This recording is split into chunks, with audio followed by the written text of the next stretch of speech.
नहीं करते। ठाकुर जी तो महाराज बहुत चटोरे हैं हमारे, सीधे चूल्हा से उतरे, सीधे उनके सामने पधराओ। कहां तक कहें, जगन्नाथपुरी में तो मुंह पे पट्टा बांध करके लोग भोजन बनाते हैं। क्यों? कि कहीं दाल की सुगंधी से, कहीं सब्जी की सुगंधी से बनाने वाली की जीभ में भी पानी आ गया तो भी ठाकुर जी भोग नहीं लगाएंगे। इतनी अप्रसता का भाव रखते हैं। जगन्नाथपुरी में भोग कैसे लगता है? ठाकुर जी के सन्मुख सारी हंडियां रख देंगे और जितने पेय पदार्थ हैं उनको इस तरीके से तिरछा करके रखेंगे कि श्री जगन्नाथ जी उसमें परिलक्षित हों, उनका प्रतिबिंब दिखाई दे। और फिर पुजारी ऊपर से आकर के झांक करके देखता है, यदि जगन्नाथ जी का प्रतिबिंब उसमें दिख रहा है तो ठाकुर जी भोग लगा रहे हैं, और प्रतिबिंब नहीं दिख रहा तो मतलब अभी ठाकुर जी भोग ही नहीं लगा रहे। इसलिए वहां के रसोइयाओं को सख्त आदेश है कि भैया मुंह को, नाक को, सबको, सारी इंद्रियों को छुपा करके भोजन बनाना। क्यों? क्योंकि यदि सुगंधी नाक में गई तो तुम्हारी जीभ में पानी आ जाएगा, तुमको खाने की इच्छा होगी, और यदि ये इच्छा ठाकुर जी से पहले तुमने प्रकट कर दी तो ठाकुर जी भोग नहीं लगाएंगे। अरे महाराज बड़े नखरे हैं ठाकुर जी के, बहुत चूजी हैं हमारे गोपाल जी। यशोदा मैया के भाव से रसोई घर की सामग्री लेते हैं कि मैया बनाती सबसे पहले मोए पवा, मेरे बाद सबन को दीजो। इस भाव से ठाकुर जी को दी जाती है। तो मैं दुकानों की मिठाई का भोग अपने ठाकुर जी को नहीं, कोई बहुत कहता है तो दूर से ठाकुर जी को दिखा देते हैं, लेकिन भोग नहीं लगाता। आपकी अपनी स्वेच्छा है, आप लगाओ। लेकिन कृष्णदास का स्वभाव भी ऐसा ही था। वो कुछ भी अच्छी वस्तु देखते थे ना तो खरीदते नहीं थे ठाकुर जी के लिए, जाके स्वयं निर्माण करते थे और ठाकुर जी की अनुकूलता के स्वरूप को उसको बना के फिर ठाकुर जी को भोग लगाते। एक बार कृष्णदास जी आगरा गए, मुझे बहुत प्रिय है ये कथा। तो जब आगरा गए तो आगरा में विचरण कर रहे थे कहीं दुकान पर, तभी उनको सुंदर स्वर सुनाई दिया। कृष्णदास जी आनंदित हो गए स्वर को सुन के। अब हमारी स्थिति क्या, स्वर सुनते ही हम खुद को सुनाने जाएंगे, थोड़ी देर वहां बैठेंगे, आहा कितना अच्छा लग रहा है, कानों को सुख मिल रहा है, खुद को सुख देते हैं। लेकिन वैष्णव ऐसे नहीं होते। कृष्णदास जी ने जैसे ही वो स्वर सुना, स्वर सुनते ही नेत्र बंद हो गए, और नेत्र बंद होते पहला भाव मन में प्रकट हुआ, ये स्वर तो मेरे श्री जी को सुनाई देना चाहिए, ये स्वर तो मेरे ठाकुर जी के सामने होना चाहिए, ये स्वर यहाँ कहां गाया जा रहा है, ये स्वर यहाँ के लिए नहीं है, ये तो मेरे ठाकुर जी के सन्मुख होना चाहिए। खोजने लगे, पूछने लगे, ये आवाज कहां से आ रही है, ये कौन गा रहा है। सुनते सुनते सुनते एक गली में पहुंचे। गली से जब अंदर गए तो एक आंगन में जाकर के देखा, चारों तरफ मसनदें लगा करके लोग बैठे हैं, पैसे उड़ा रहे हैं, और बीच में एक वैश्या नृत्य करते हुए गा रही है, नगर वैश्या। कृष्णदास जी ने जब उसका स्वर सुना तब तो मोहित हुए, लेकिन अब जब उसका नृत्य देखा और नृत्य के बाद जब उसके नेत्रों को देखा, उसके सौंदर्य को देखा, कृष्णदास जी बोले, अरे पागल, तू किसको बेच रही है, अपने स्वर को, अपने नृत्य को, अपने स्वरूप को। अरे ये सब तो हमारे ठाकुर जी के लिए होना चाहिए। कृष्णदास जी थोड़ी देर खड़े रहे, खंबे से लगा करके उसके नृत्य को देखते रहे। जैसे ही उसका नृत्य शांत हुआ, लोग पैसे लुटाने लगे, सबको बीन करके ले जाने लगी, तभी कृष्णदास जी उसके सन्मुख गए। बहुत सुंदर गाती हो तुम, धन्यवाद। हमारे सेठ के सामने गाओगी? तुम्हारा सेठ कहां रहता है? बोले हमारा सेठ गोवर्धन में रहता है। अच्छा, कितना देगा पैसा? बोले तुम कितना चाहती हो? बोले वैसे तो मैं नाचने का, गाने का, नृत्य करने का, लोगों के सामने तो मैं 10 रुपया लेती हूं, बहुत होता 10 रुपया, लेकिन गोवर्धन जाना पड़ेगा तो 20 दे देना। कृष्णदास जी ने 100 रुपया दिया। बोले सुन, ये तू अभी रख, बाकी का तुझे मेरा सेठ देगा, चल। बोले 100 रुपया? बोले हाँ। बोले ये तो अभी तू रख ले चलने का, बाकी का वो तुझे देंगे, माला माल कर देंगे, लेकिन हाँ ऐसा गाना, ऐसा नृत्य करना, ऐसा श्रृंगार करके जाना, हमारा सेठ प्रसन्न हो जाए।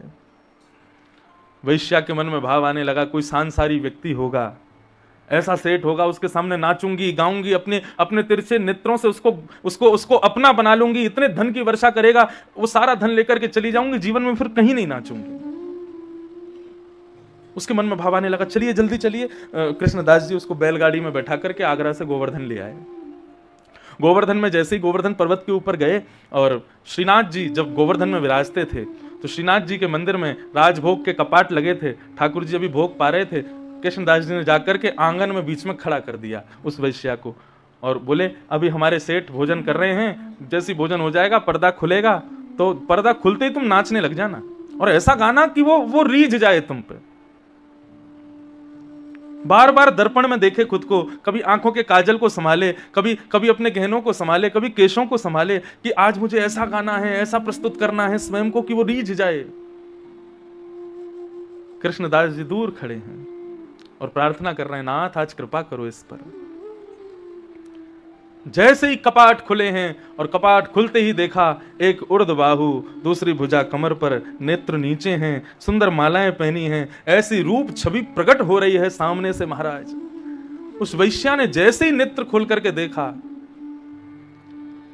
कितना समय व्यतीत हो गया, वो खड़ी रही, शरीर कंपायमान होने लगा, होठ कांप रहे हैं, स्वर कहना चाहती है, निकल नहीं रहे, नेत्रों से आंसुओं की धाराएं गिर रही हैं। कृष्णदास जी गए, गाओ, तुम तो बहुत अच्छा गाती हो ना, बहुत अच्छा नृत्य करती हो, क्या हुआ, गाओ। बोले आपने मुझसे झूठ क्यों बोला, या आप मुझे किसके सामने ले आए हो? मैंने ऐसा सुंदर स्वरूप, ऐसा सुंदर भाव, ऐसा सुंदर श्रृंगार मैंने कभी नहीं देखा। वास्तव में आज मेरा मन कहता है कि मैंने अपने स्वर को, अपने यौवन को, अपने सौंदर्य को, संसार को बेच दिया। अब मैं इनको नहीं दे सकती, ये उच्छिष्ट हो चुका है, झूठा हो चुका है सब कुछ जो भी मेरे पास है, मैं कैसे दूं इनको? मेरे मन का भाव है कृष्णदास जी, ये शरीर अब झूठा हो चुका है, मैं इससे इनकी सेवा नहीं कर सकती, लेकिन मेरी आत्मा पवित्र है। ऐसा कुछ सुना दीजिए मुझे कि मैं अभी इसी वक्त अब यहां से वापस नहीं जाना चाहती, इसी क्षण अपने इस देह का त्याग कर दूं और अपनी आत्मा, पवित्र आत्मा से जाकर के इस श्याम सुंदर को अपने हृदय से लगा लूं। अब मुझे नहीं जीना। तब उस वैश्या के भाव को, वैश्या के बगल में खड़े होकर के कृष्णदास जी गाते हैं ठाकुर जी के सन्मुख, मेरा सबसे प्रिय भाव है, मुझे बहुत प्रिय है। फिर बताया स्त्री धर्म, स्त्रियों का धर्म क्या है। तब कहते हैं, भर्तु शुश्रूषणम स्त्रीणाम परो धर्मो यमायया तद्बंधुनाम च कल्याणम प्रजानाम चानुपोषणम। एक ही धर्म, एक ही व्रत नेमा, काया वचन मन पति पद प्रेमा। ये स्त्री का धर्म है, लेकिन इसका मतलब ये नहीं केवल पति सर्वस्व है। भगवान कहते हैं मैंने पुरुषों को केवल एक कुल के उद्धार के लिए बनाया है, लेकिन मैंने माताओं को दो कुल के उद्धार के लिए बनाया। जब तक विवाह ना हो तब तक पिता के कुल का उद्धार करे, और विवाह होते ही अपने पति के कुल का उद्धार करे। इसलिए उसको चाहिए दोनों कुलों का उद्धार करे, तब उसका स्त्री धर्म निर्वहित होगा, नहीं तो नहीं होगा। भगवान ने दो कुल के उद्धार के लिए भेजा है। और कुल का उद्धार मतलब आजकल थोड़ी विचित्र हो गई है भावना, मैं, मेरा पति, मेरे बच्चे, बस, और कोई नहीं, ऐसा नहीं है। तद बंधुनाम च कल्याणम स्पष्ट लिखा है।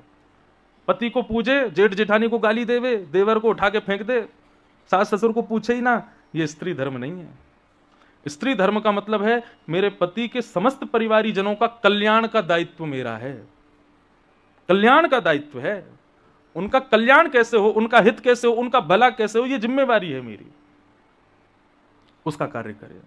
तद्बंधुनाम च कल्याणम, स्त्री धर्म बताया। और अंत में भागवत धर्म बताया। तो भागवत धर्म क्या है?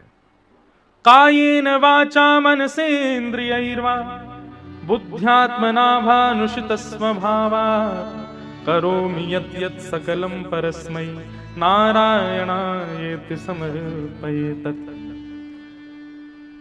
जो कुछ भी करो अपनी काया से, वचन से, मन से, बुद्धि से, इंद्रियों से, सब कुछ हरि को समर्पित करना, यही भागवत धर्म है। नरसिंह मेहता के बेटा का ब्याह था, तो जिससे बेटा का ब्याह होने वाला था वो बहुत बड़ा सेठ था। तो जब ब्याह संबंध पक्के हो जाते हैं ना, तो दो चार लोग ऐसे भी आते हैं कि एक दूसरे की वहां बुराई बताने वाले, अरे तुमने कहां संबंध कर दिया, उसके बारे में तो ऐसा ऐसा सुना मैंने, अरे तुम कहां ले जा रहे हो अपनी बेटी को, तुम कहां बेटा को भेज रहे हो, वो लड़की तो ऐसी है, ऐसे दो चार लोग आते हैं बीच में ऐसे। तो ऐसे ही नरसिंह मेहता जी के दुष्प्रचार करने वाला पहुंच गया। जहां पर नरसिंह मेहता के बेटा का ब्याह संबंध पक्का हुआ, वहां पर एक आदमी गया, बोला अरे तुमने कहां अपनी बेटी भेज रहे हो? बोले क्यों? अरे नरसिंह मेहता बड़े भक्त आदमी है। बोले भक्त काहे का भक्त आदमी है? एक समय का भोजन करता है, फिर उसके यहां भोजन करने के लिए सामग्री नहीं होती। सब लोग इधर देखो, इधर देखो, कथा श्रवण करो। माता जी आप उठ के खड़ी हो गई बहुत देर से, या तो बैठ जाएं या पीछे चले जाएं, श्रवण करो। तो नरसिंह मेहता जहां पर उनके बेटे का ब्याह होना था वहां जाकर के किसी ने कहा, बोले नरसिंह मेहता कोई अच्छा आदमी थोड़ी ही है, उसके यहाँ तो एक समय की रोटी बनती है पर दूसरे दिन भोजन नहीं होता, इतना दीनहीन सा व्यक्ति, कहां अपनी बेटी भेज रहे हो? बेटी सदैव अपने से ऊंचे कुल में भेजनी चाहिए। आकर के और महाराज सुनाने लगे। तो वो भी भला आदमी था, उसने कहा अब मैं मना कैसे करूं? नरसिंह मेहता ने सब व्यवस्था कर ली होंगी, सब पक्की हो गई बातचीत, अब मना करना अच्छा नहीं लगता। तो बोले एक काम हो सकता है। बोले क्या? तुम एक पत्र लिख करके भेजो और उस पत्र में यह लिख करके भेजो कि मेरी बेटी की आने वाली जो बारात हो, जिसमें आपका बेटा आवे, वो बारात ऐसी होनी चाहिए। वो कैसी होनी चाहिए? बोले इतना लिखना कि नरसिंह मेहता देखते ही बोले कि भाई मैं नहीं कर सकता इतनी व्यवस्था, इतने हाथी, इतने घोड़ा, इतने बैंड बाजे, इतने लोग, इतने स्वापा वाले, इतने ये, इतने वो। महाराज पूरा खर्रा लंबा चौड़ा बना करके, पूरा लिख करके और पत्र बना करके बाहर जय श्री कृष्ण लिख करके भेज दिया नरसिंह मेहता के यहाँ। भागवत धर्म किसे कहते हैं वो बता रहा हूं। नरसिंह मेहता के यहाँ जैसी डाकिया पहुंचा, बोले मेहता जी आपका एक पत्र आया है। बोले कहाँ है दिखाओ। तो जैसे पत्र देखा तो पत्र पर ऊपर लिखा था जय श्री कृष्ण। तो हंसने लगे, बोले पागल, मेरा नहीं है, ये तो ठाकुर जी का है, दूसरों का पत्र नहीं पढ़ना चाहिए। और नरसिंह मेहता लेके गए, बोले लाल जी किसी ने आपके नाम से पत्र भेजा है जय श्री कृष्ण लिख करके, अब मैं तो पत्र दूसरा का पढ़ता नहीं हूं, पढ़ लेना आप। और ठाकुर जी के पास धर के चले गए। ठाकुर जी वहीं सोचा, अरे मेहता पढ़ तो ले, उसमें क्या लिखा है। लेकिन नरसिंह मेहता का विश्वास प्रबल है, कितना अकिंचन भाव। जय श्री कृष्ण देख करके बोले ठाकुर जी की वस्तु है, मैं तो देखूंगा भी नहीं। और धर आए वहीं पे। और महाराज वहां लड़की वाले इंतजार कर रहे हैं कि पत्र आवे, रिटर्न में कुछ लिखें कि भैया मैं नहीं कर पाऊंगा आदि आदि। अब तो शादी की तिथि बिल्कुल समीप आ गई और नरसिंह मेहता के यहाँ से कोई पत्र नहीं आया। तो उन्होंने भी सोचा, बोले मेहता जी ने व्यवस्था कर ही ली होगी, शादी होने की, चलो व्यवस्था करो। पूरे मंडप सजाए, पूरी सब व्यवस्थाएं हुई। अब मेहता जी 4 बाराती, 2 नंगाड़े वाले और एक मरी गिरी सी घोड़ी, और इस पे अपने बेटा को बिठा के दुल्हा बना के लेके जा रहे अपनी बारात। ठाकुर जी भीतर से मंदिर में से देख रहे हैं, बोले मेहता मरेगा तू आज। जैसे मेहता जी जाने लगे नृत्य करते हुए, ठाकुर जी के मन का भाव, बोले कि उसने पत्र देखा ही नहीं, मुझे दे दिया, इसका मतलब जिम्मेवारी अब मेरी है कि जितनी सामग्री लिखी है वो सब पहुंचनी चाहिए। इतने में नरसिंह मेहता देखते हैं एक गली में से कोई नंगाड़ा बजाता हुआ आ रहा है, एक गली में से कोई हाथी पर चढ़ता हुआ आ रहा है, कहीं से घोड़ों की फौज आ रही है। महाराज देखते ही देखते किलोमीटरों लंबी बारात हो गई नरसिंह मेहता की। मेहता जी बोले ये सब मेरे लाला की मित्र मंडली होगी। आगे पीछे जहां देखें तो लोग नाच रहे हैं, गा रहे हैं, ढोल बजा रहे हैं, उत्सव मना रहे हैं, और कोई घोड़े पे चढ़ के नाच रहा है, कोई ऊंट पे चढ़ के नाच रहा है, आगे हाथियों की फौज चल रही है। मेहता जी बोले बढ़िया भैया, ऐसी सुंदर बारात चले, लेके चलो। और वहां हल्ला मच गया। बोले अरे आपकी बेटी की होने वाली पति की बारात तो देखो एक बार। बोले कहां है दिखाओ। बोले यहां से नहीं, पहाड़ी पर चढ़ के चलो, वहां से दिखेगी। पहाड़ी पर जाकर के देखा, दूरबीन लगा करके, तो महाराज किलोमीटरों दूर तक महाराज लोग नाच रहे हैं, गा रहे हैं, आनंद मना रहे हैं, उत्सव मना रहे हैं, ढोल नगाड़े बज रहे हैं। और सबको देखते देखते दूरबीन थोड़ी आगे की तरफ की तो सबसे आगे क्या देखा? 2 हाथी हैं और एक हाथी पर बलभद्र, दूसरे हाथी पर स्वयं श्याम सुंदर नरसिंह मेहता के लड़के की बारात लेकर के जा रहे हैं। ये है भागवत धर्म। मैंने कल भी कहा था, आलसी होना नहीं, लेकिन अपनी जिम्मेवारी अपने ऊपर मत रखो, ठाकुर जी को सौंपो, जो करेंगे सब मंगल होगा। और यदि कुछ ऐसा हुआ जो आपने नहीं विचार किया था, तो उसको भी यही सोचना ठाकुर जी ने शायद ये इसलिए ऐसा किया, शायद इसी में मेरा मंगल होगा। ये भागवत धर्म है। कायेन वाचा मनसेन्द्रियैर्वा बुद्ध्यात्मना नुषितस्वभावात् करोमि यत् यत् सकलम परस्मै नारायणायेति समर्पयामि। सब कुछ नारायण को समर्पित करो। ये भागवत धर्म। श्री भीष्म पितामह 5 धर्मों का वर्णन करते हुए और फिर पांडवों से कहते हैं अब तुम्हारा काम हो गया, संशय दूर। बोले हाँ, अब तुम जाओ, चलो मुझे मेरा काम करने दो। दूर खड़े ठाकुर जी से बोले आओ, अब आप आओ सामने। जैसे ही ठाकुर जी आकर के खड़े हुए, भीष्म पितामह अपलक नेत्रों से ठाकुर जी को देख रहे हैं, पौड़े हुए हैं बाणों की सैया पर, और भगवान से कहते हैं अब जब तक मेरे प्राण ना निकल जाएं, हिलना नहीं यहां से। तो भगवान का चेहरा मुरझा गया। बोले इसको इच्छा मृत्यु का वरदान है, अब इसका मन कर जाए मैं 10 साल मरूं ही नहीं तो मैं यहीं खड़ा रहूंगा। मतलब आज मैं द्वारिका पहुंच ही नहीं पाऊंगा। सुबह से निकला हूं, कभी कोई दुखी, कभी किसी को कष्ट, कभी कोई रोता है, और अब भीष्म पितामह ने तो बांध ही दिया। बोले जब तक प्राण नहीं निकले खड़े रहना। तो ठाकुर जी के चेहरे पे जैसी मुरझाहट हुई, भीष्म पितामह बोले ऐसा मुरझाया हुआ चेहरा नहीं चाहिए मुझे, प्राण निकाल रहा हूं मैं। प्रसन्न हासारुणलोचलोल्लसत्। आपके दोनों गाल ऐसे चमकने चाहिए जैसे गुलाब जामुन। प्रसन्न हो जाइए और मैं आपके मुखमंडल को देख करके अपने प्राण त्यागूंगा। ऐसी मृत्यु हो जहां भगवान भी तुम्हारे वश में होकर के खड़े रहे सामने। क्या इच्छा रखनी कि मेरा पुत्र सामने हो, पुत्री सामने, जीवन भर उन्हीं को तो देखा है, जीवन भर उस परिवार को, उस धन को ही तो हृदय से लगा करके रहे हैं। अंत काल हो तो ऐसा हो कि श्री राधा रमन लाल सामने खड़े हों, किशोरी जी बगल में खड़ी हों, अष्ट सखा पीछे खड़े हों, श्री गोवर्धन नाथ का दिव्य पर्वत दिख रहा हो, यमुना का पुलिन हो, मयूरों की कुहुक सुनाई दे रही हो, संत जन कीर्तन कर रहे हों, विचरण कर रहे हों, श्याम सुंदर मधुर मधुर वंशी का नाद कर रहे हों, हम उसी परिकर में विचरण करते हुए अपने प्राणों को त्यागते हुए ठाकुर जी के साथ उस सघन कुंज में प्रवेश कर जाएं, ऐसा भाव हो। भीष्म पितामह। अब इस स्तुति का इतना सुंदर अर्थ मैंने पूरी नहीं गाई है, थोड़े से 2-4 श्लोक गाए हैं केवल। इतने अद्भुत भाव हैं ठाकुर जी के प्रति, 2-3 श्लोक गा के फिर हम आगे चलते हैं। क्या कह रहे हैं भीष्म पितामह? बंधुओं देखो, कथा लगभग लोगों को शायद हो सकता है पता भी हो, लेकिन इन स्तुतियों के भाव जो है ना वो अद्भुत है। ये समझने योग्य हैं, ये जीवन उतारने योग्य हैं और अपनी वैष्णव भक्ति में करने योग्य हैं। ये पॉइंट्स हैं जो यहां पर हमारे पूर्वज वैष्णवों ने किए हैं, हमको ये करने चाहिए। भीष्म पितामह क्या कह रहे हैं भगवान से? इतिमति रूपकल्पिता तृष्णा भगवत सात्वत पुंगवे विभूम्ने। ये प्रभु, इति शब्द का प्रयोग संस्कृत में तब किया जाता है जब अपने वाक्य को हम विराम देते हैं, इति कहते हैं। लेकिन भीष्म पितामह की स्तुति कितनी वर्सेटाइल है, प्रारंभ ही इति से हो रही है। इति भीष्म पितामह कहते हैं मानो इति शब्द कहते ही उन्होंने संसार को उसी समय खत्म कर दिया। बोले नाथ, अब मेरे जीवन का अंत हुआ। अब तक मैं अपने जीवन का एक नाटक कर रहा था, कौरवों के पक्ष का था, मैं आप लोगों का काका बना घूम रहा था, पितामह के नाम से जाना जा रहा था और आदि आदि भाव से उन सब चीजों की अब इति, अब जो मैं कह रहा हूं ये मेरा वैष्णव भाव है। मति रूप कल्पिता तृष्णा भगवत सात्वत पुंगवे विभूम्ने। नाथ,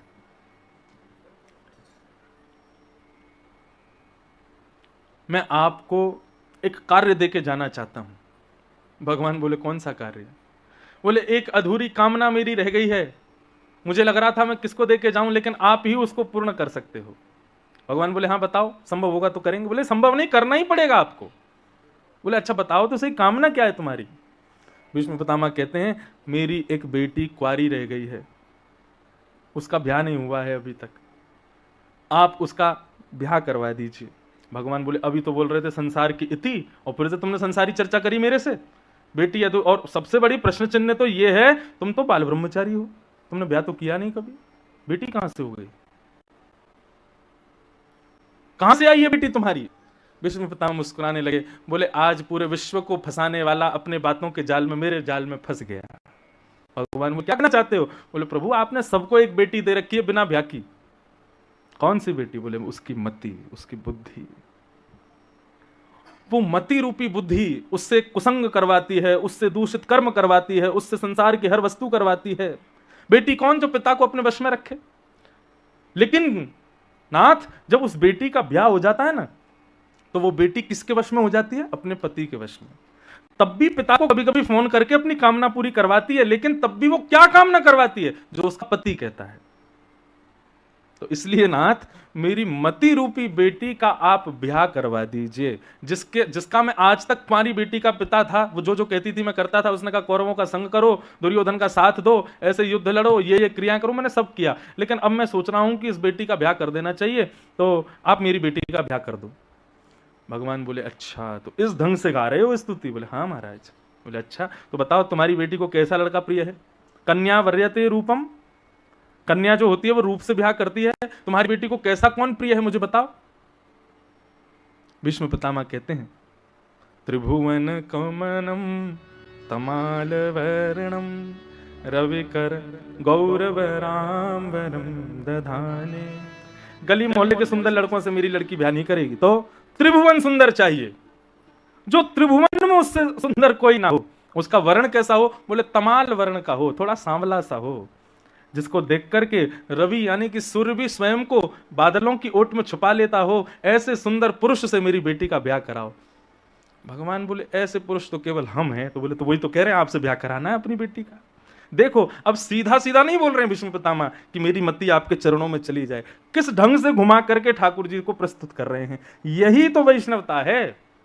अब हम सीधे ठाकुर जी के चरणों में जाके कहते हैं मेरा जीवन तेरी शरण, मेरी मति आपके श्री चरणों में, मैं हूं नाथ आपका, आप हो मेरे। आदि आदि सिंपल सीधी बातें कहते हो। दाल चावल रोज खाओगे तो फिर एक दिन मन भर जाएगा। ठाकुर जी रोज एक ही बात सुन के वो भी उबास ही लेते होंगे जब आप बोलते हो। कुछ अलग ढंग से बोलने का प्रयास करो जैसे भीष्म पितामह बोल रहे हैं। भगवान बोले अच्छा मुझसे ब्याह करोगे? तब फिर भगवान आगे गिनवाते हैं कि दामाद में कौन कौन से गुण होने चाहिए, और उन सारे गुणों को फिर भीष्म पितामह भगवान में ही दिखा देते हैं। और एंड में आके कहते हैं बोले देखो आप बच के भाग नहीं सकते, मेरी बेटी तो आपसे ही ब्याह करेगी। इस प्रकार पितामह ने पूरी स्तुति गाई। गाने का मन तो मेरा है कि मैं पूरी सुनाऊं, लेकिन फिर आगे के प्रसंग छोटे रह जाएंगे। अब बाकी आप बताओ, सुनाएं पूरी कि आगे चलें? सुनाएं पूरी? सुना दें? चलो। भीष्म पितामह से भगवान कहते हैं बोले ये स्वरूप तो हमारा है। बोले महाराज आप कोई कम सुंदर हो? त्रिभुवन सुंदर हो आप। हमारे ब्रजवासी कहते हैं हे कृष्ण लला तुम होते लली तो गले कट जाते करोड़न के। तुमने बहुत मेहरबानी करी लाला जो तुम लाला बन के आए। यदि कहीं तुम नंद की लाली बनकर के आए होते और लाली के रूप में यदि वृंदावन बिहारी खड़े होते तो आज तो लोग देख करके निहाल होते हैं, लेकिन जब लाली बन के आते तो क्या होता? बोले वृंदावन में महाराज लोग जाकर के ठाकुर जी के रूप को देख के गला ही न्यौछावर कर देते। इतने सुंदर हैं आप। ठाकुर जी ने कृपा करी कि पुरुष बन के आए। यदि कन्या बन के आते तो मैं एक दिन बता रहा था ना, मोहिनी रूप धारण किया, शंकर जी पीछे भग रहे थे। भगवान बोले मैं नारायण हूं। बोले नहीं तुम नारायण नहीं हो, तुम तो मेरी मोहिनी हो। इतने सुंदर। मेरी बेटी आपसे ब्याह करेगी। भगवान बोले देखो केवल सुंदरता देख के ब्याह नहीं करना चाहिए, होने वाले दामाद में और भी गुण होने चाहिए। भीष्म पितामह बोले और कौन सा गुण होना चाहिए? बोले सुंदरता होनी चाहिए, फिर दूसरा गुण उसके अंदर शौर्य होना चाहिए।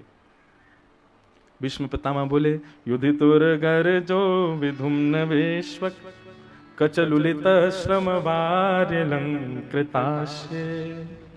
मम निशित शरीर विविद्यमान त्वच विलसत कवचेस्तु कृष्ण आत्मा।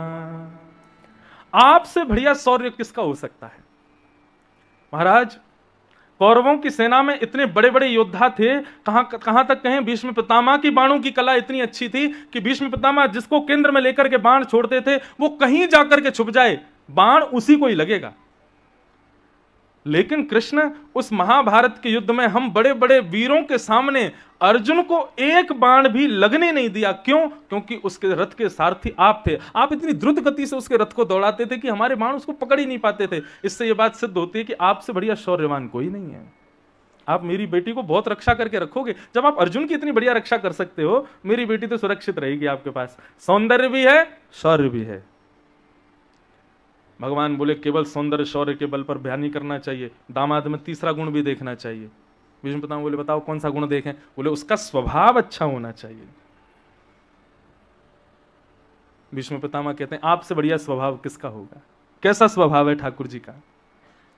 सपदि सखे वचो निशम्य मध्य निज परयोर वलयोरथम निमिष्य। मालिक अपने नौकर से कहे कि चलो गाड़ी साफ करके निकालो मुझे जाना है, तो समझ में आता है। लेकिन नौकर कहे मालिक जी गाड़ी साफ करके निकालो जाना है, सुनने में अटपटा लगता है ना। लेकिन बोले महाभारत में यही हुआ था। अर्जुन कहता है कृष्ण को, उसकी इतनी हिम्मत। आपसे प्रार्थना नहीं की थी भगवान, उसने आपसे निवेदन नहीं किया था। महाभारत में अर्जुन कहता है सेनयोर भयोर मध्य रथम स्थापयमिच्युत। आपको आज्ञा देता है और आप क्या करते हैं? जो आज्ञा। तुरंत आप रथ में जाकर के बैठते हैं, चाबुक मारते हैं, घोड़ा आगे चलने लगता है और ले जाकर के आप उसको पहुंच जाते हैं। ये आपके स्वभाव की मधुरता नहीं है तो क्या है? ये आपके स्वभाव का माधुर्य ही तो है भगवान। सब लोग ध्यान से श्रवण करो। ठाकुर जी का स्वभाव भी मधुर है, सौंदर्य है, शौर्य है, स्वभाव। अच्छा एक बात कहूं, ठाकुर जी का स्वभाव, हमारे ब्रज के एक बहुत बड़े कवि हुए श्री बिंदु जी महाराज। बिंदु जी महाराज कहते हैं बोले ठाकुर जी आपका पहले स्वभाव अच्छा था अब बिगड़ गया है। बिंदु जी कहते हैं पूतना को आप उद्धार कर सकते हो, कंस का उद्धार कर सकते हो, 10 मुंह वाले रावण का उद्धार कर सकते हो, शूर्पणखा का उद्धार कर सकते हो, इन राक्षसों का उद्धार, और तो क्या कहें जो मानव नहीं था उस गजेंद्र का उद्धार कर सकते हो। हम में कौन से कांटे लगे हैं, हमारा उद्धार क्यों नहीं करते? गजराज तारो तेने आवने को जावने को खावने पकावने को मीराबाई तारी है, नरसिंह मेहता को तारो वही वार सवारने को वेदन सुनावने को जयदेव तारो है। ये जितने भी लोग आपने तारे हैं ना, इन सब हमने पूरा एनालाइज करके देखा है, सबसे ना आपका कोई ना कोई काम पूरा होता है। आपने गजेंद्र को क्यों तारा? बोले आपको उसके ऊपर बैठ के सवारी करनी थी, इसलिए आपने उसको तार दिया। गजराज तारो तेने आवने को जावने को। और मीराबाई को बोले मेड़ता की है, मारवाड़ी लोग बढ़िया भोजन बनाते हैं। क्या सुबह दोपहर हम अपने रसोईया को बोले तू एक ही दाल बनाया कर, बाकी नीचे से लाया कर, कितना बढ़िया बनता है। कहां से आए आपके रसोईया? जोधपुर से ना। और जोधपुर किसकी भूमि है? राजस्थान किसकी भूमि है? मीराबाई की भूमि है। मीराबाई को क्यों तारा? बोले मीराबाई को इसलिए तारा खावने पकावने को। वैकुंठ के बावर्चियों के हाथ में स्वाद नहीं आ रहा था तो आपने मीराबाई को तार दिया। बढ़िया मारवाड़ की मेवाड़ की मीराबाई आई, आकर के बढ़िया पकवान बना के खिलाएगी, इसलिए उसको तारा आपने। और नरसिंह मेहता को तारो वही वार सवारने को। लोग इतनी दान दक्षिणा चढ़ाते हैं तो एक अकाउंटेंट भी तो होना चाहिए, नरसिंह मेहता को तार दिया। वेद सुनने में आपको बहुत अच्छा लगता है इसलिए जयदेव आपने तार दिया। ये सब आपने तारे क्योंकि इनसे आपका कोई ना कोई काम बनना था। मैं आपके किसी काम का नहीं हूं, मुझे तार के दिखाओ तब आपका नाम मानूंगा, तारणहार है। मैं किसी काम का नहीं हूं आपके। बिंदु जी महाराज कहते हैं इतने अच्छे शब्द हैं इस पद के, वो भगवान से शिकायत करते हैं, बोले जय जय श्री राम, जय जय श्री राधे। तो कभी कभी ठाकुर जी के साथ में वैष्णवता यदि मिली है तो हमको क्रोध करने का भी अधिकार मिलता है। अरे जब ब्याह कर लेते हैं तो पति पत्नी को प्रेम का अधिकार तो है ही, लेकिन उनको एक दूसरे पर क्रोध का भी तो अधिकार है। भक्ति में भी हम भक्त बने रहें और ठाकुर जी के सामने हमेशा हाथ जोड़ के बैठे रहें, कभी कभी क्रोध भी किया करो, लेकिन उससे पहले भाव भी तो इतने प्रकट कर लो कि क्रोध का अधिकार मिले। जबरदस्ती आज शाम को जाके डंडा लेके बैठ जाओ ठाकुर जी के सामने करो कृपा हम पे, गुस्सा करेंगे। क्रोध करना नहीं पड़ता, जिससे प्रेम होता है, जिसके प्रति भाव होता है, क्रोध अपने आप होता है। सोच के जाओ उस पर गुस्सा करना है जाके, तो वो ना नकली लगेगा, वो वैसा कर भी नहीं पाओगे। लेकिन जो अपना होता है, जिससे बहुत आशाएं होती हैं, जिससे बहुत प्रेम होता है, उसके ऊपर जब क्रोध आता है ना तो वो वास्तविक क्रोध भी बड़ा प्रेम भरा होता है। एक मैया ठाकुर जी का सेवा करती थी, चतुर्भुज रूप क्या, तो एक दिन क्या हुआ कि उस मैया का पांव फिसल गया, पेट टूट गया। बालक उसको वैद्य के पास ले गए, वैद्य उस पर मल्लम लगाने लगा तो वैद्य को बोली तू छूना मत। वैद्य बोला क्यों? जिसने तोड़ा वही सही करेगा। बोले किसने तोड़ा? बोले मेरे चतुर्भुज नारायण ने तोड़ा है, वही ठीक करेगा इसको, तू मत छूना। बच्चे बोले ये तो ऐसी बोलती रहती, बुढ़ापा है इनका, ठीक कर दो इनको। तो पलस्तर वलस्तर लगा दिया। बोले मैया 1 महीना बाद उतरेगा। बोले 1 महीना? शाम तू कल देखियो दौड़ूंगी मैं रोड पे, ठीक करेगा, वही ठीक करेगा रात रात में। अब बुढ़ापे में बोले ऐसी बोलती हैं, ले जाओ। ले गए तो बच्चों से बोली मेरे को मंदिर में छोड़ के आओ ठाकुर जी के सामने। बोले अम्मा अब आराम करो, पाँव टूट गया। बोले छोड़ के आओ उसके सामने। जैसे सामने ले गए, बैठा दिया कुर्सी पे, बोले किबाड़ बंद करके जाओ सब लोग। सब चले गए तो ठाकुर जी से बोली क्या कमी छोड़ी तुम्हारी सेवा में? नए नए इत्र तुमको लगाती हूँ, तुम्हारे लिए पोशाक वृंदावन से मंगवा के तुमको धराती हूँ, 56 भोग बना करके भोग लगाती हूँ, तुम कुछ भी अनहोनी मेरे साथ करो, मेरे परिवार के साथ करो, कभी शिकायत नहीं करती हूँ, सब कुछ तुम्हारी व्यवस्था बड़े व्यवस्थित ढंग से करती हूँ, किसी को स्पर्श नहीं करने देती, किसी को रसोई घर में जाने नहीं देती, हर चीज का इतना ध्यान रखती हूँ, और आज मेरा पाँव तोड़ दिया। क्यों तोड़ा? ठाकुर जी तो खड़े हैं, चतुर्भुज रूप है, अब नहीं बोल रहे, नहीं निकल रहे स्वर। ठीक है तो मैं भी देखूं तुम कितने बड़े देवता हो। पत्थर उठा के लाई, बोले या तो मेरा पाँव ठीक करो नहीं तुम्हारा पाँव तोड़ दूंगी। और जैसे ही ठाकुर जी पर ऐसे पत्थर उठा के आक्रोशित हुई, थोड़ी क्रोधित हुई, इतने में ही उस मैया ने क्या देखा कि कुर्सी से उठ के वो चलने लगी, उसका पाँव ठीक हो गया, ठाकुर जी ने उसको स्वस्थ कर दिया। लेकिन इसका भाव ये नहीं है कि वह अधिकार यहां बैठे हम सबको भी मिल गया होगा, मिलेगा, लेकिन पहले प्रेम में इन्वेस्ट तो करो। आपका इन्वेस्टमेंट तो 0 है अभी, और चाहते हो सीधे भगवान पे लाठी चलाना? नहीं। प्रेम जब अनंत हो जाता है ना तो फिर क्रोध करना नहीं पड़ता, अपने आप होता है। और वो क्रोध भी क्रोध नहीं होता ठाकुर जी के प्रति, वह भी प्रीति के भाव से होता है। तो हम किस लिए ये बात कर रहे थे? भगवान बोले कि भाई दामाद का स्वभाव अच्छा होना चाहिए, तब उससे अपनी बेटी का ब्याह करना चाहिए। तुम्हारी बेटी मति जिससे ब्याह करने वाली है उसका स्वभाव मधुर है कि नहीं? भीष्म पितामह बोले आप जैसा स्वभाव किसका होगा? बोले सपदि सखी वचो निशम्य मध्य निज परयोर वलयोर रथम निमेश्य। रथ को लेके पहुंच गए अर्जुन के, जबकि वो आपका दास है, आप उसकी आज्ञा मान रहे थे। ये तो वही कर सकता है जिसका स्वभाव अच्छा हो।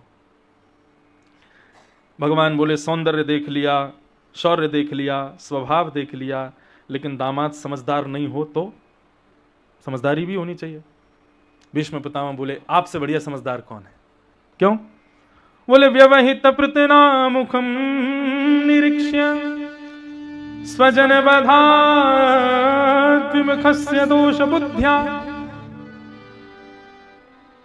अर्जुन को भरी महाभारत के युद्ध के मध्य में जब उसने अस्त्र शस्त्र छोड़ दिए थे, तब आप खड़े होकर के उसको ज्ञान उपदेश करते हैं, और ऐसा ज्ञान उपदेश करते हैं कि जिसको श्रवण के बाद वो उठाता है धनुष, प्रत्यंचा चढ़ाता है और सीधा बाण चला करके युद्ध प्रारंभ कर देता है। ये कोई समझदार व्यक्ति ही कर सकता है, जिसने हाथ खड़े कर दिए, जिसने सब कुछ त्याग दिया कि अब मैं कुछ नहीं कर सकता, पूर्ण रूपेण सरेंडर हो गया था अर्जुन। लेकिन आपने ना जाने कौन सा मंत्र उसको सुनाया था जिसको सुनकर के वो युद्ध करने लग गया। इससे ये बात सिद्ध होती है कि आप समझदार हो, बच के नहीं भागोगे, आप सुंदर हो, शौर्यवान हो, स्वभाव भी मधुर है, समझदारी भी है। और बताइए दामाद में और क्या चाहिए? बोले दामाद प्रेमी होना चाहिए। कल को फैमिली गैदरिंग हो तो पाँव वाँव छुए सबके, ये बुआ जी हैं, फूफा जी हैं, ये चाचा जी हैं, सबको मिले जुले, ऐसा प्रेमी भी तो होना चाहिए। भीष्म पितामह बोले आपसे बड़ा प्रेमी भी कोई नहीं है। कैसे? स्वनिगममपहाय मत प्रतिज्ञा मृत मधुकर तुम वप्लुतो रथस्थः।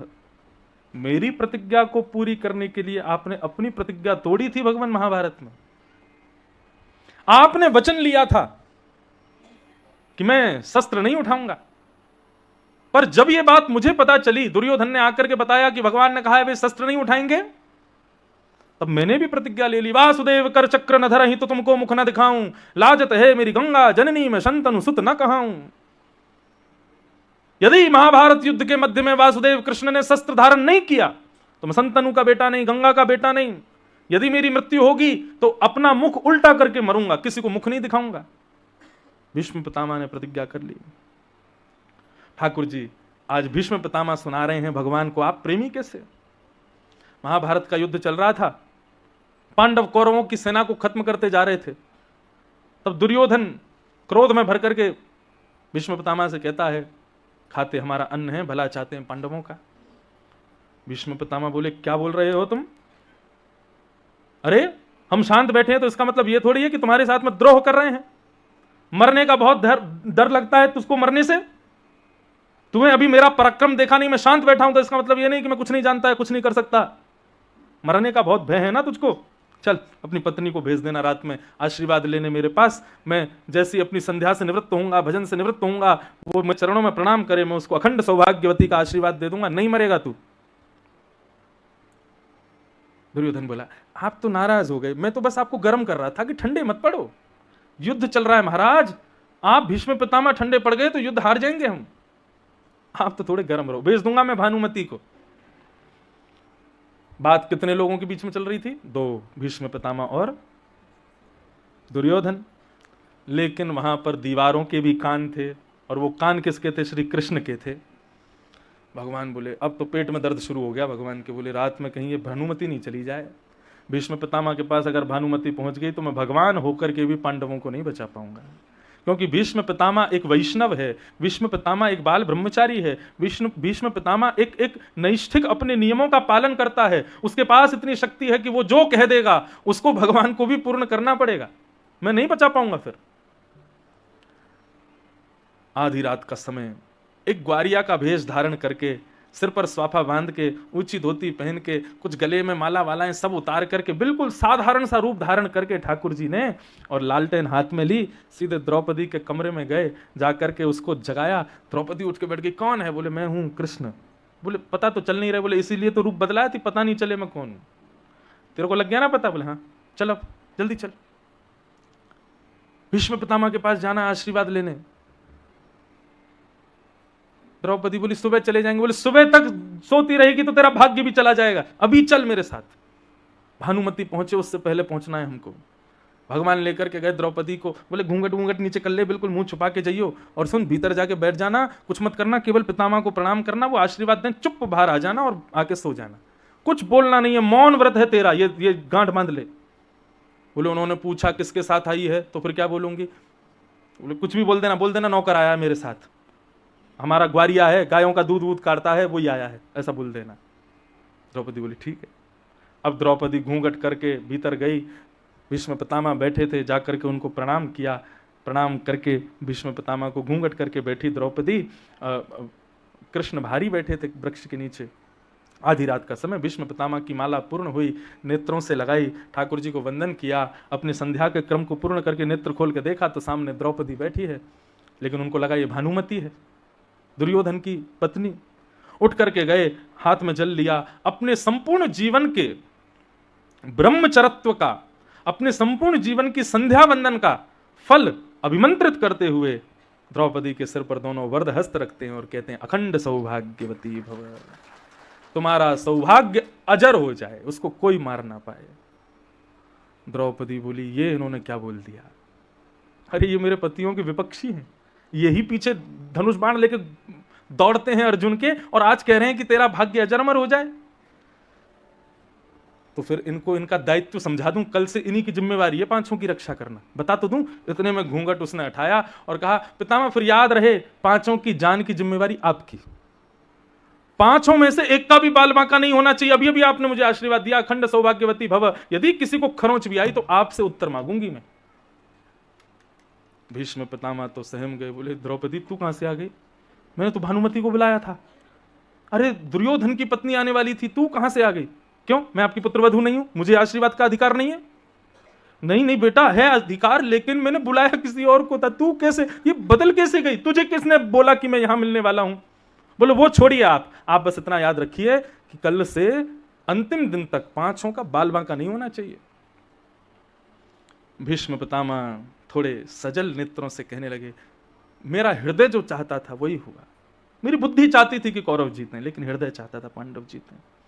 लेकिन तभी भीष्म पितामह ने आंखों का रंग बदला, चेहरे का ढंग बदला, और शेर की तरह थोड़ी गंभीर आवाज में बोले द्रौपदी तुझे किसने बताया कि मैं आशीर्वाद देने वाला हूं?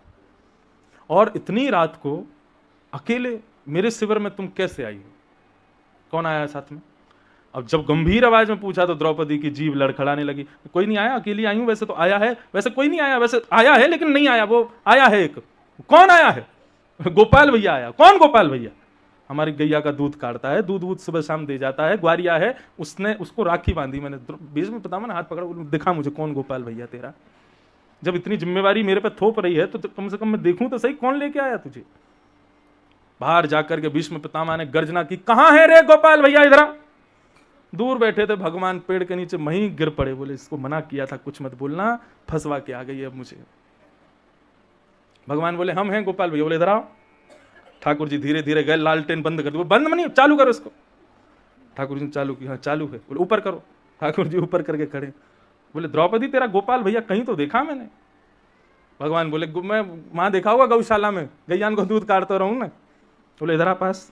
जैसे पास गए तो जैसे स्वाफा हटाया महाराज, अलकावलियां, घुंघराले केश ठाकुर जी के प्रकट हो गए। मोर पीछ जो छुपा था वह भी प्रकट हो गया। अब ठाकुर जी के इस स्वरूप को देख करके आकाश में पूर्णिमा का चंद्रमा स्वयं को रोक नहीं पाया। जैसे कोई एक नर्तक मंच पर आता है तो लाइटमैन उस पर फोकस डाल देता है ना, ऐसे चंद्रमा ने ठाकुर जी पर फोकस डाल दिया। और महाराज ललित त्रिभंगी ठाकुर जी का वो कांति स्वरूप, वो त्रिभंग ललित स्वरूप प्रकट हो गया भीष्म पितामह के सामने।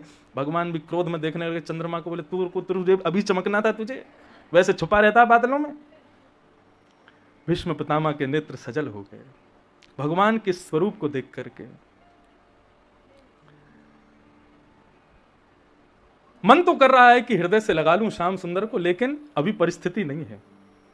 भीष्म पितामह बोले मरकट बंधु, माखन चोर, उद्यमी, सारे उल्टे काम करता है, इतना बड़ा हो गया अभी भी उधम छोड़ता नहीं। अरे मेरी दुर्योधन से बात हो रही थी कि भानुमति को भेजना, तुझको कैसे पता? तेने इसको कैसे भेजा? भगवान बोले हम बचपन से गाते आ रहे हैं, बोलते आ रहे हैं सबको कि हम जय जय हैं, हम भगवान हैं, लेकिन आप लोग मानते ही नहीं हो कि मैं भगवान। भीष्म पितामह ने तुरंत द्रौपदी को कहा, द्रौपदी जिम्मेवारी मैं तेरे पतियों की अब इसको देता हूं। मैंने वरदान दिया है तुझे अखंड सौभाग्यवती भव का, लेकिन मैं उस जिम्मेवारी को इसको प्रदान करता हूं कि अब मैं कल से देखता हूं ये पांचों की रक्षा कैसे करेगा। और कृष्ण बता देना पांडवों का, कल से महाभारत का नेतृत्व भीष्म पितामह करेगा, सबसे आगे मेरा रथ होगा और देखता हूं कैसे बचाते हो तुम। द्रौपदी कुछ हो जाए, खरोंच भी आ जाए तो तुमने कहा ना मुझसे पूछोगे, मुझसे नहीं पूछना, मैंने जिम्मेवारी इसके सिर डाल दी है, अब इससे पूछना जा करके। और अगले दिन सूर्य उदय हुआ, भगवान घबरा गए रात में, द्रौपदी को पहले डांटते फटकारते लाए, तो क्यों बोली भीतर जाके? बोले मैं तो इसलिए बोली ताकि जिम्मेवारी उनको, बोले अब हो गई मेरी जिम्मेवारी, अब कर ले तू, मैं तो जानता हूं वो क्यों कर रहे हैं ऐसा, क्योंकि मैंने प्रतिज्ञा ली है शस्त्र नहीं उठाऊंगा। दूसरे दिन जैसे ही सूर्य उदय हुआ, महाभारत का युद्ध प्रारंभ हुआ, सबसे आगे रथ खड़ा है भीष्म पितामह का। और भीष्म पितामह मानो आज जैसे कितने अनंत सूर्यों का तेज अपने भीतर लेकर के बैठे हैं। जैसे ही शंखनाद हुआ और युद्ध प्रारंभ होने वाला था, भीष्म पितामह ने प्रत्यंचा चढ़ा करके धनुष को अभिमंत्रित करते हुए आकाश में छोड़ा, एक में से अनेक धनुष निकले। जितनी सेना पांडवों ने कौरवों की पिछले 10 दिन में खत्म की थी, उतनी सेना को चंद मिनटों में भीष्म पितामह ने खत्म कर दिया पांडवों की। भीष्म पितामह तो बैठे थे, आनंद कर रहे थे, लड़ थोड़ी रहे थे, लड़ाई तो शुरू की उन्होंने। और सबको मारते हुए जब खौफ बन गया पांडवों में, आपस में भाई भाई मिलते हैं, भागते हैं, भागो पितामह भीष्म आया, ऐसी भगदड़ मची पांडवों में, पूरी सेना इतर वितर अस्त व्यस्त हो गई। व्यथित व्याकुल पांडवों की सेना को जब भीष्म पितामह ने देखा, भीष्म पितामह बोले यही सही समय है, सारी सेना बिखर गई है, सब व्यथित हैं, सब चिंता में हैं। तुरंत उन्होंने बाण निकाला, प्रत्यंचा चढ़ाई और केंद्र में लिया है श्री कृष्ण के रथ को और पीछे बैठे हुए अर्जुन को। जैसे ही भीष्म पितामह ने बाण अभिमंत्रित करते हुए अर्जुन को मारना चाहा, भगवान ने भीष्म पितामह की ओर देखा, अर्जुन की ओर देखें, फिर भीष्म पितामह को देखें, अर्जुन है मेरो प्राण, मैं हूं अर्जुन को प्राण, अर्जुन के जीवन को जीवन हमारो है। दोनों नरनारायण हैं, एक दूसरे के प्राण हैं। ठाकुर जी बोले भीष्म पितामह को रोकना पड़ेगा, कैसे भी करके कुछ करना पड़ेगा। इतने में ही ठाकुर जी ने दूर पड़े हुए टूटे हुए रथ के चक्के को देखा, उसको देखें, फिर भीष्म पितामह को देखें, फिर उसको देखें, फिर भीष्म पितामह को देखें, कहीं कहीं बाण ना छोड़ दें। उससे पूर्व ही ठाकुर जी रथ से कूदे हैं, दौड़ करके देखते हुए जा रहे हैं भीष्म पितामह की ओर, दौड़ते हुए गए, उस टूटे हुए रथ के चक्के को हाथ में उठाया, मानो ऐसा लग रहा है शेर का सिंह एक हाथी के ऊपर झपट रहा है। द्वारिकाधीश कृष्ण ताम्र वर्ण के होकर के नृसिंह प्रकट हो गया हो, माने रथ का चक्का लेकर के रथांग पाने बनकर के कूदे हैं भीष्म पितामह की ओर। जैसे ही भगवान के उस विकराल स्वरूप को देखा, पृथ्वी कांपने लगी, डामाडोल होने लगी, बादल गरजने लगे। भीष्म पितामह ने अपने धनुष बाण नीचे रख दिए और नीचे रख करके ताली बजाने लगे, वाह वाह वाह, जय हो। अरे सेना शांत हो जाओ, देखो देखो देखो, ये दृश्य दोबारा देखने को नहीं मिलेगा, मैं शस्त्र नहीं उठाऊंगा। देखो ये प्रतिज्ञा लेने वाला कैसे खड़ा है आज, हाथ में रथ लेकर के, रथ का चक्का लेकर के। कहां गई तुम्हारी प्रतिज्ञा? आप कहो मैं शस्त्र बिन भूमि हरहूं सब भार। तू हमको क्षत्रिय ना गिने, बोले ही वचन विचार। तुम अकेले क्षत्रिय हो क्या इस संसार के? बिना शस्त्र के हर लूंगा मैं तो, बिना शस्त्र के युद्ध लड़ लूंगा। क्या हो गया अब तुम्हारी प्रतिज्ञा को? हम भी क्षत्रिय हैं, हमारे सामने बोलो तो सोच विचार के बोलना। क्यों उठाया रथ का चक्का, क्यों उठाया शस्त्र हाथ में? डार चक्र हरि हस पड़ो दियो उत्तर ब्रजराज।